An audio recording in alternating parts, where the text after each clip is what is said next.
15 साल तक बंगाल की सत्ता पर राज करने वाली ममता बनर्जी की सरकार अब इतिहास बन चुकी है और अब पहली बार बंगाल में बीजेपी का भगवा लहरा रहा है।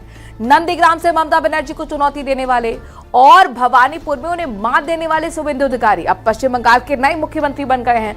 कोलकाता के ब्रिगेड परेड ग्राउंड में प्रधानमंत्री नरेंद्र मोदी की मौजूदगी में शुभेंदु अधिकारी ने मुख्यमंत्री पद की शपथ तो ली।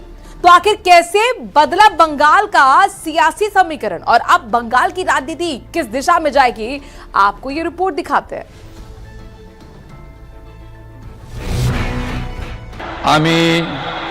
शुभेंदु अधिकारी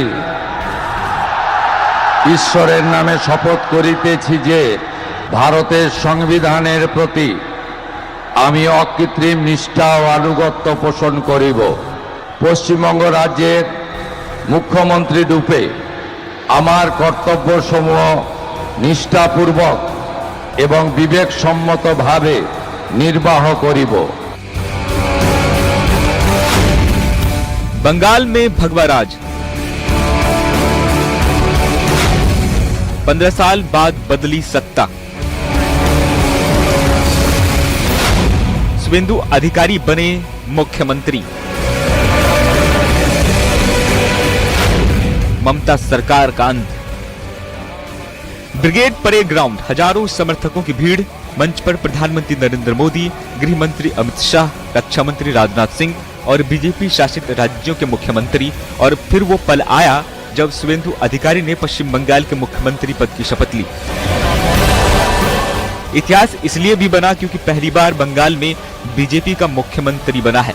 15 साल बाद ममता बनर्जी का किला ढहा और बंगाल की राजनीति में सत्ता परिवर्तन हो गया। कौन है शुभेंदु अधिकारी? शुभेंदु अधिकारी का राजनीतिक सफर भी बेहद दिलचस्प रहा है। एक समय वो ममता बनर्जी के सबसे भरोसेमंद नेताओं में गिने जाते थे, लेकिन फिर वही नेता बीजेपी का सबसे बड़ा चेहरा बन गया। 1995 में कांग्रेस से राजनीति शुरू करने वाले शुभेंदु अधिकारी 1998 में तृणमूल कांग्रेस में शामिल हुए। सिंगूर और नंदीग्राम आंदोलन में उन्होंने अहम भूमिका निभाई, लेकिन 2020 में टीएमसी छोड़ बीजेपी में शामिल हो गए और अब वही शुभेंदु अधिकारी बंगाल की सत्ता के सबसे बड़े चेहरे बन चुके हैं। शुभेंदु अधिकारी के साथ नई सरकार के कई बड़े चेहरे ने भी शपथ ली।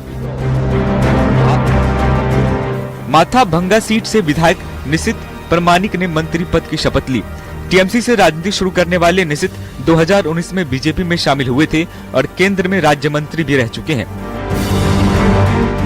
रानीबांध सीट से पहली बार विधायक बने खुदीराम टूडू ने भी मंत्री पद की शपथ ली। पेशे से शिक्षक रहे खुदीराम को बीजेपी का बड़ा आदिवासी चेहरा माना जाता है।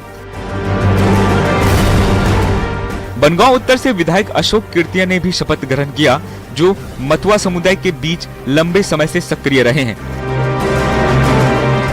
फैशन डिजाइनर से नेता बनी अग्निमित्रा पॉल ने भी मंत्री पद की शपथ ली। उन्हें बंगाल बीजेपी का मजबूत महिला चेहरा माना जाता है। बीजेपी के वरिष्ठ नेता दिलीप घोष ने भी मंत्री पद की शपथ ली। शपथ के बाद उन्होंने प्रधानमंत्री मोदी और मंच पर मौजूद नेताओं का अभिवादन किया। शुभेंदु अधिकारी के मुख्यमंत्री पद की शपथ लेने के बाद बीजेपी और सहयोगी दलों के नेताओं में जबरदस्त उत्साह देखने को मिला।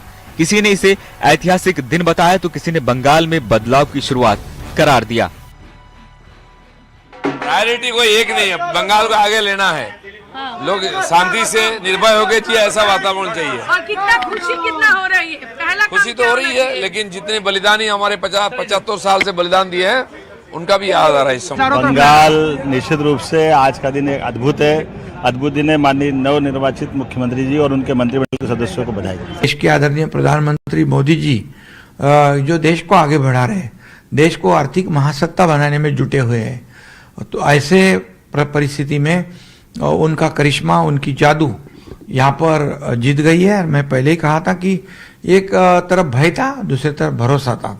तो इस चुनाव में भय हार गया और मोदी जी का भरोसा जीत गया। ये बंगाल की जनता का साहस है, विश्वास है, जो उन्होंने विकास का रास्ता चुना।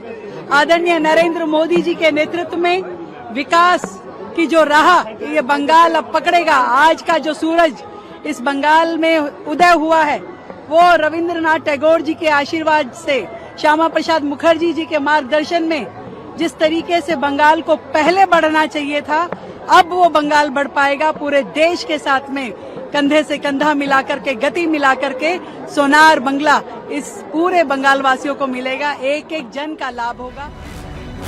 बीजेपी की इस जीत के कई मायने निकाले जा रहे हैं। पहला, बंगाल में दशकों पुरानी क्षेत्रीय राजनीति को बड़ा झटका। दूसरा, पूर्वी भारत में बीजेपी की सबसे बड़ी राजनीतिक सफलता। और तीसरा, 2029 के लोकसभा चुनाव से पहले बीजेपी के लिए बड़ा मनोवैज्ञानिक बढ़त।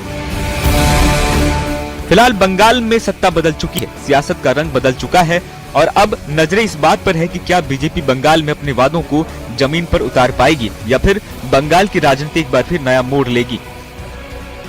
Bureau report, news 18 Delhi NCR।